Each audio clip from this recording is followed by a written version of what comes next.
IPL 2024లో pre climax fight start అయిపోయింది. Playoffs race చాలా ఇంట్రెస్టింగ్ గా సాగుతుంది. మ్యాచ్ కు ఈక్వేషన్స్ మారిపోతున్నాయి. ఒక టీం ఓటమి మరికొన్ని జట్లకు సంతోషాన్ని ఇస్తుంటే మరో జట్టు విజయాన్ని ఇతర ఫ్రాంచైజీలు ఆస్వాదిస్తున్నాయి. ఇక గుజరాత్ టైటన్స్ చేతిలో చెన్నై సూపర్ కింగ్స్ ఓడిపోవడం ఏకంగా 4 జట్లకు ప్లస్ గా మారింది. పాయింట్ల పట్టికలో టాప్ లో ఉన్న Kolkata night riders, Rajasthan Royals playoffs చేరుకోవడం మాక్సిమం కన్ఫర్మ్ అయినట్టే.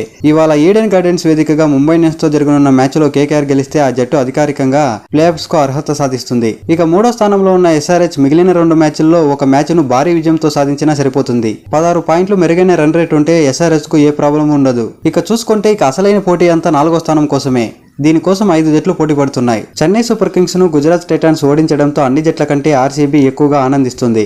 ఆ జట్టుకు ప్లే ఆఫ్స్ అవకాశాలు మెరుగయ్యాయి. ప్రస్తుతం బెంగళూరు 10 పాయింట్లతో 7వ స్థానంలో కొనసాగుతుంది. ఇక బెంగళూరు టాప్ 4 లో నిలవాలంటే తమ చివరి 2 మ్యాచ్ల్లో Delhi Capitals and Chennai super Kings లపై బెంగళూరు గెలవాలి. అంతేకాకుండా ఆదివారం జరగనున్న మ్యాచ్లో సీఎస్కేను రాజస్థాన్ రాయల్స్ ఓడించాలి. మరోవైపు లక్నో సూపర్ జైంట్స్ ను ముంబై చిత్తుగా ఓడించాలి. ఇక గుజరాత్ టైటన్స్ కు కేకేఆర్ లేదా సన్ రైజ్ హైదరాబాద్ ఓటమి రుచి చూపించాలి. ఒకవేళ గుజరాత్ గెలిచిన ఆర్సీబీకి ఇబ్బంది ఏమీ లేదు. అయితే గుజరాత్ తక్కువ తేడాతో విజయం సాధించాలి. అప్పుడు బెంగళూరు టాప్ 4 లో నిలుస్తుంది. Next CSK playoffs race లో నిలవాలంటే తమ చివరి 2 మ్యాచ్ల్లో రాజస్థాన్ రాయల్స్ అండ్ ఆర్సీబీపై గెలవాలి.